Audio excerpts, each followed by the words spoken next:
No, stop it! Someone help me! It happened just as I was heading home from work, completely exhausted from overtime, about to step inside my house. Suddenly, someone grabbed me from behind, restraining my movement. Taken aback by the unexpected event, my mouth, which I had opened to call for help, was quickly covered by a large hand.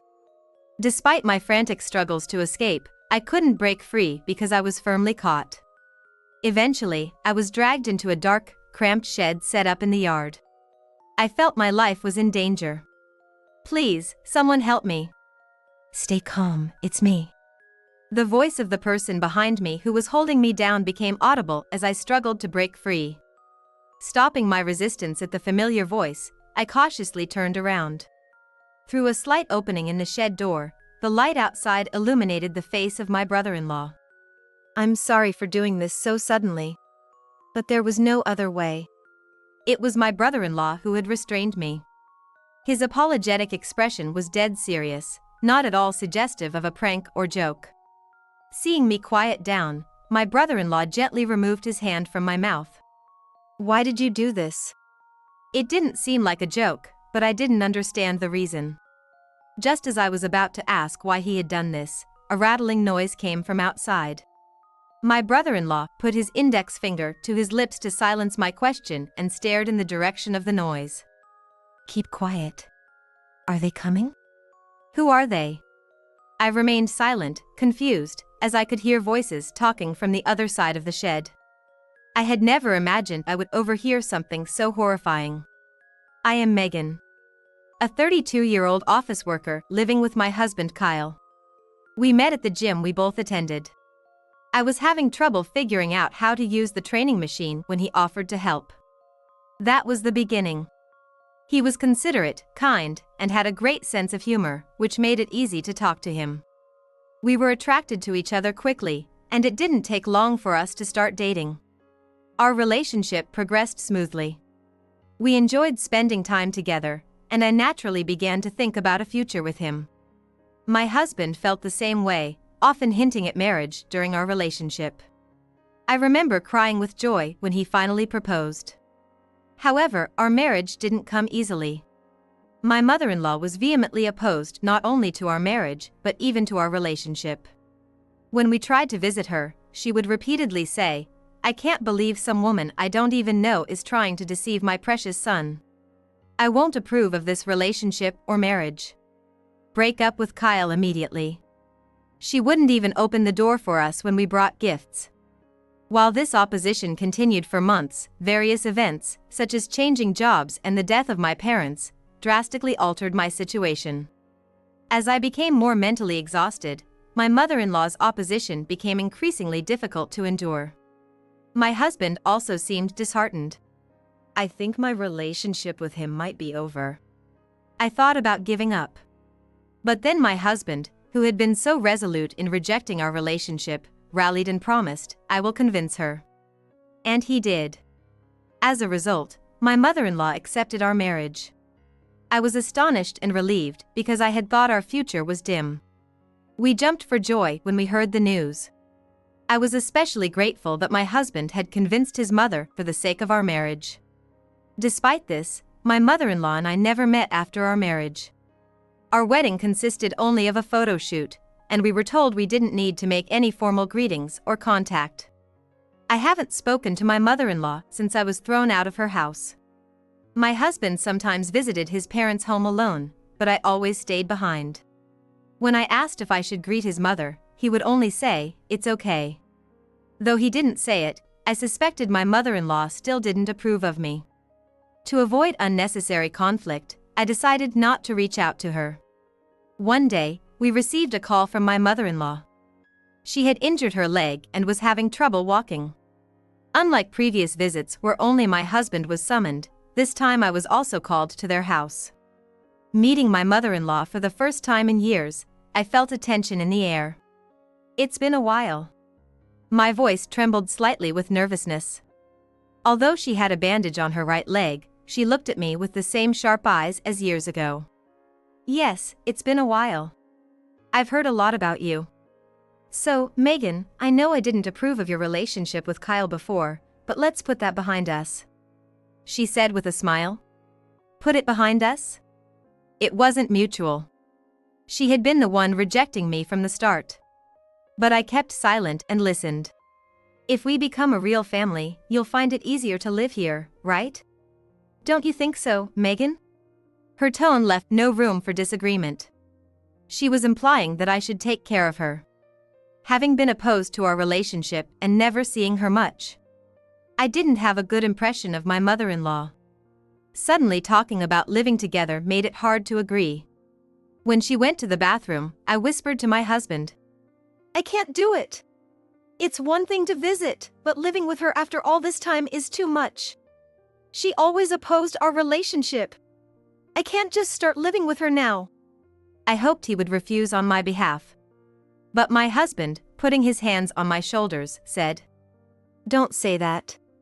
Think about it. This is a chance to mend things between you and Mom. You wouldn't want to have unresolved issues with her, right?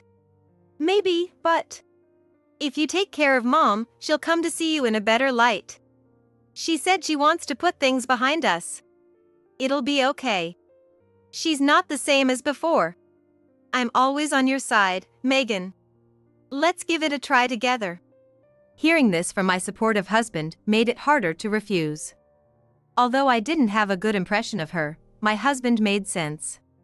If I didn't try to bridge the gap, our relationship would never improve. "All right.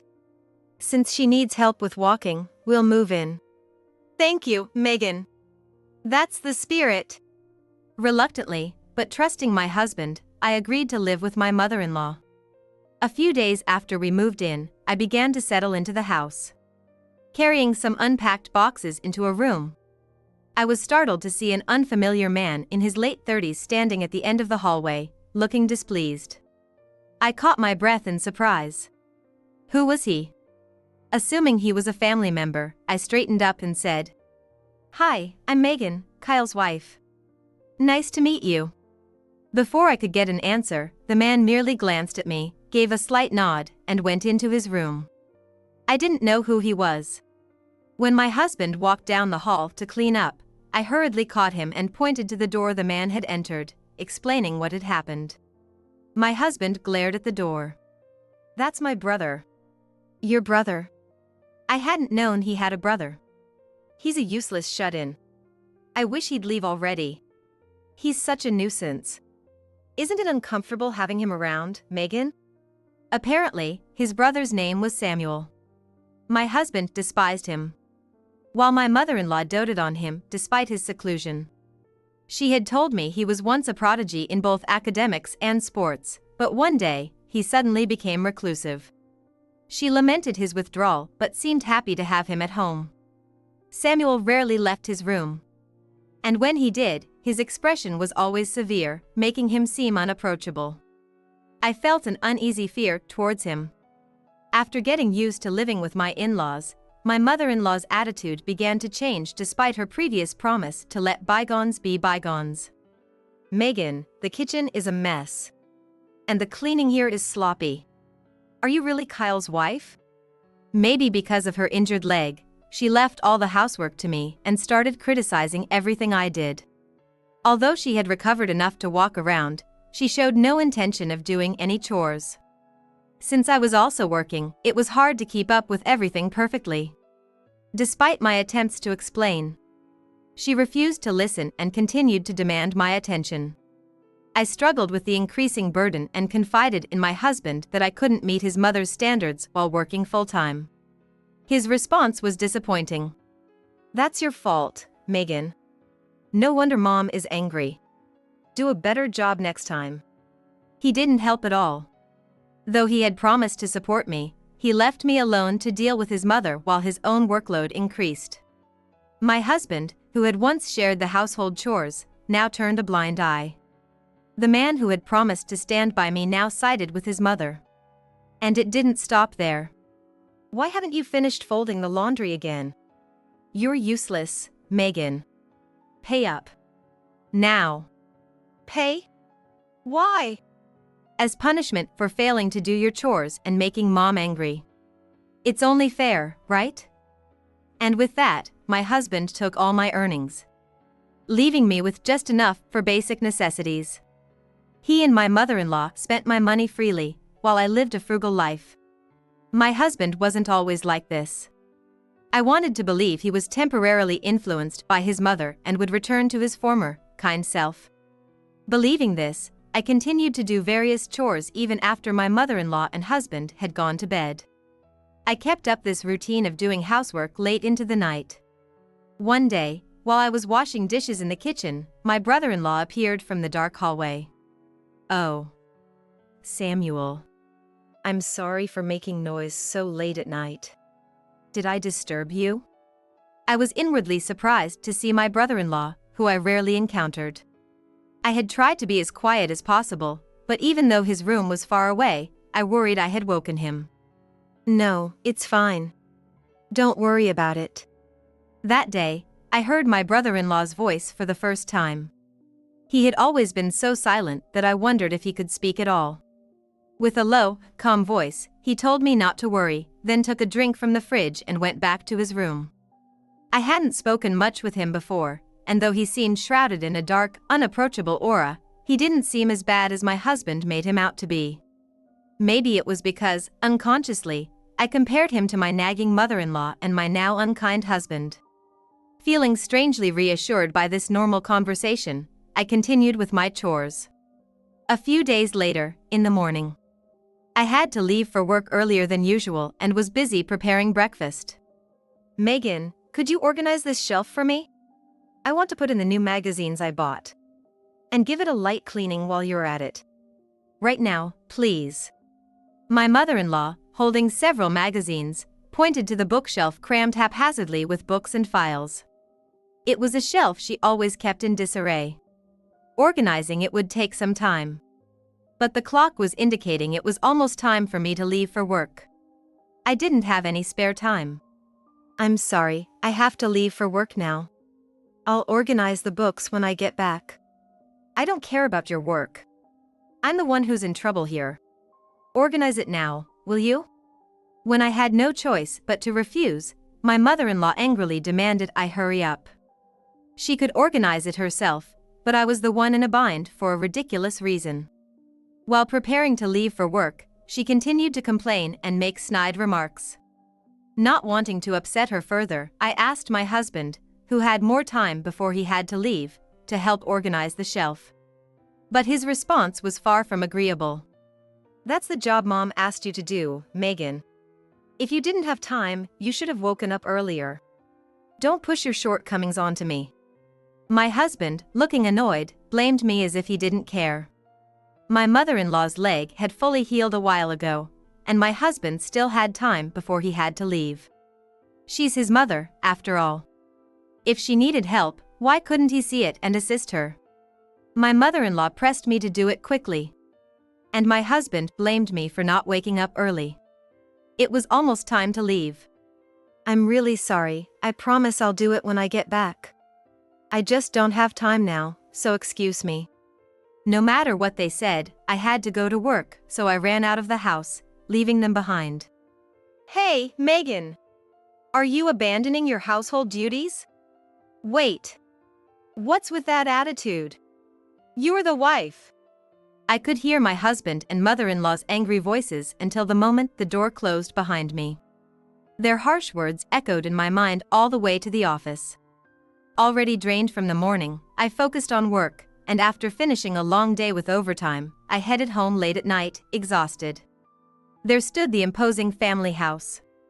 I wondered how much housework awaited me inside. Opening the front door meant facing more complaints from those two. Dreading going home, I took a moment to organize my thoughts and took a deep breath in the yard. I decided to act as usual when I got home. As I tried to calm myself, What? Someone suddenly grabbed me from behind, rendering me immobile. My eyes widened in shock, and for a moment, I was speechless. No! Let go! Someone! I managed to cry out for help, but my mouth was quickly covered by a hand from behind. No matter how desperately I struggled to escape, I couldn't break free. I was forcibly dragged backward and shoved into a dark, cramped shed in the yard. The perpetrator was behind me. What should I do? I don't want this, I'll be attacked.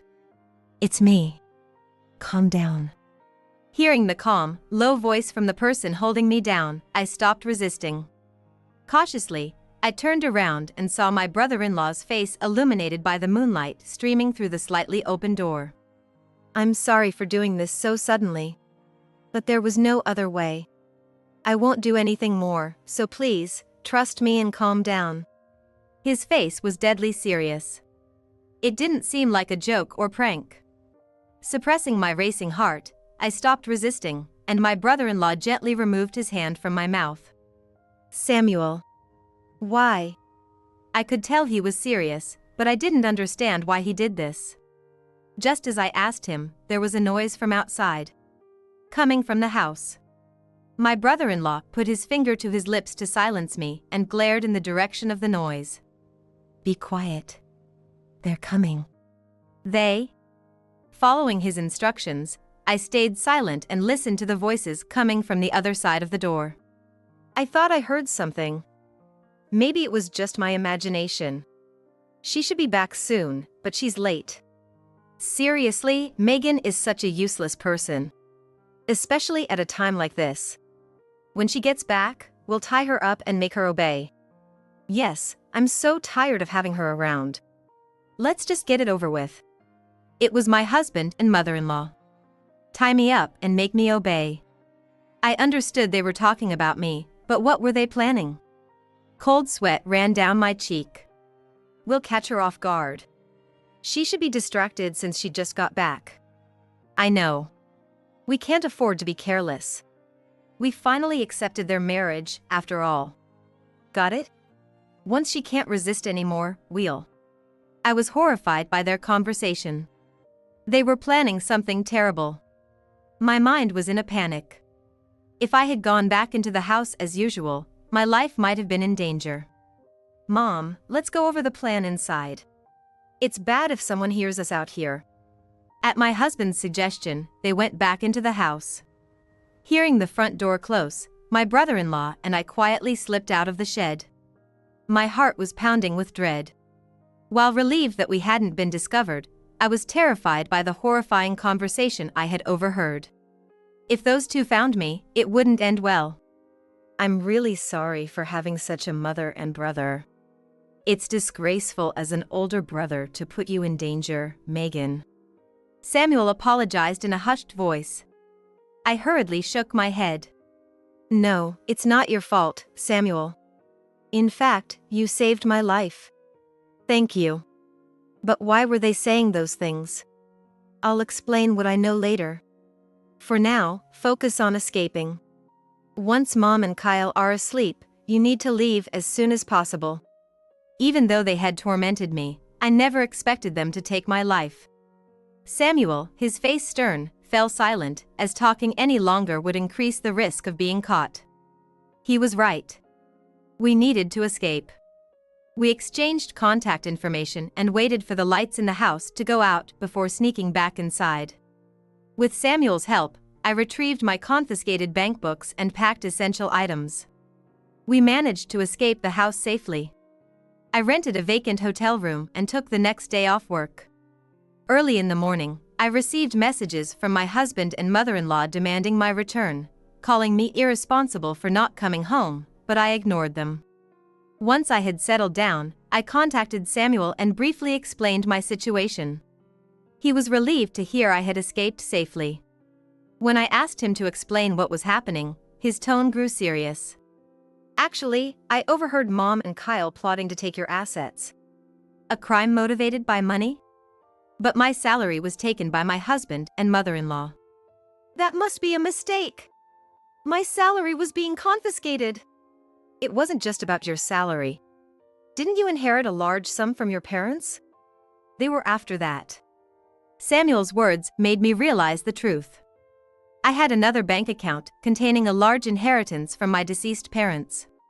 They had been targeting that all along. According to Samuel, my husband had noticed the inheritance during our courtship and used it to persuade his initially opposed mother to approve of our marriage. Their plan was to deceive me by pretending to be on my side, then take everything once we were married. My vision darkened. There was no kind husband or understanding mother-in-law. It had all been a facade to get their hands on my inheritance. I'm truly sorry for having such a terrible family. The truth is, my own family's issues made me a recluse. Samuel explained how his mother's excessive interference had ruined his job and marriage prospects. She had called his workplace daily, complaining, and harassed his fiancée until she broke off the engagement. Disheartened by his mother's and brother's actions, Samuel had shut himself in his room. But this situation has opened my eyes. If I stay with parents who would harm their son's wife, I'll be ruined too. I'm going to follow your example and leave. Samuel's determined voice sounded brighter. Fortunately, being a former prodigy, he had no trouble finding a job and had a passive income, some of which he had been giving to his mother. He explained that Kyle had been jealous of his talent and their mother's affection. Samuel would bounce back quickly. I will also sever ties with Kyle and your mother. You do your best too, Samuel. I needed to resolve things quickly. With resolve in my heart, I ended the call and headed to a lawyer's office for divorce. It was my first step towards leaving them. After spending a few days in the hotel, I found a new place to live and went back to work. Despite constant calls from my husband and mother-in-law, I ignored them. But then, an incident occurred. Frustrated by the lack of contact, they showed up at my office. That woman stole our precious money and ran off. Megan, you're here, aren't you? Talk to me. Your money is mine, so tell me where to send your paycheck. They stormed into the office, making absurd demands and causing a scene. They knocked over plants and pounded on walls, demanding I come out. Rather than feeling scared, I was embarrassed by their behavior. Not wanting to leave things as they were, I calmed them down and, with my boss's permission, arranged a meeting in the conference room. To ensure things didn't get out of hand, I asked my supportive boss, who had been there for me when my parents passed away, to join us. Under his watchful eye, I handed the divorce papers to my furious husband and mother-in-law. Please sign the divorce papers. I'm not going back to you. I had always kept the completed divorce papers ready for my husband to sign. When I stated my intention firmly, Kyle laughed derisively. Divorce? That's ridiculous. After you stole our money, I'm not letting you go. Do you think you can escape? I'll straighten you out from scratch. He banged the table, speaking angrily. But I didn't waver. The money you took from me wasn't your income, Kyle. And I was given only the bare minimum. Do you think what you did is acceptable? So what? Married couples share their money. No matter how sternly I spoke, Kyle and his mother acted indifferent, refusing to sign the divorce papers. I know everything, including your plan to take my money. Kyle and his mother flinched. They looked as if they wanted to ask how I knew. They clearly remembered their scheme to steal the inheritance. Sign the papers, or I'll call the police. Which do you prefer? Calling the police is an overreaction. Yes, it is. Megan, you're the one who ran away. They still tried to make excuses. Annoyed by their stubbornness, my boss sighed deeply. From what I've heard, your actions are not acceptable. What gives you the right to barge into the company and make such a scene? It's completely out of line. I could have you arrested for trespassing. Faced with my stern boss threatening to call the police, Kyle and his mother turned pale. Realizing they had no other options, Kyle reluctantly took a pen and signed the divorce papers with a scowl. Oh, fine. I'll sign it, okay? My husband grabbed the pen roughly and signed the divorce papers with a messy scrawl. Complaining under his breath, he kicked the chair and stormed out of the room, with his mother hurriedly following. After apologizing to my boss for the trouble caused by my family, he reassured me with a smile, saying I could always count on him. Grateful for his support, I finally felt at ease with the signed divorce papers in hand. It was the start of my new life away from them. I then left the paperwork to the lawyer. Samuel had provided evidence of Kyle's infidelity. revealing that Kyle had frequently visited a hotel with a younger woman under the guise of working late. This explained the increase in his overtime. I felt no sadness since I had lost all love for Kyle. I only hated how he had made me handle all the household chores and take care of his mother while he squandered my money. Still, Kyle was displeased with the demand. You have no right to demand that from me. You cheated, didn't you? What's wrong with a little cheating? You're so narrow-minded. Withdraw the divorce process now. He seemed oblivious to his wrongdoing, which made me shudder. With the lawyer's arguments, Kyle reluctantly agreed. Don't come near me again. It's dangerous. Hinting at their plan, I said this, and Kyle fell silent, looking like he had swallowed something bitter. It was only fair. I didn't want them to target me again. The lawyer agreed and issued a restraining order against Kyle and his mother. Later, I received a call from Samuel. He had successfully escaped the family house. Taking advantage of his reclusive nature, he had slipped out unnoticed. 2 days after his escape, his frantic mother called me, saying, "Samuel is gone. You must have persuaded him. It's your fault." I calmly responded to her frantic yelling. I didn't do anything.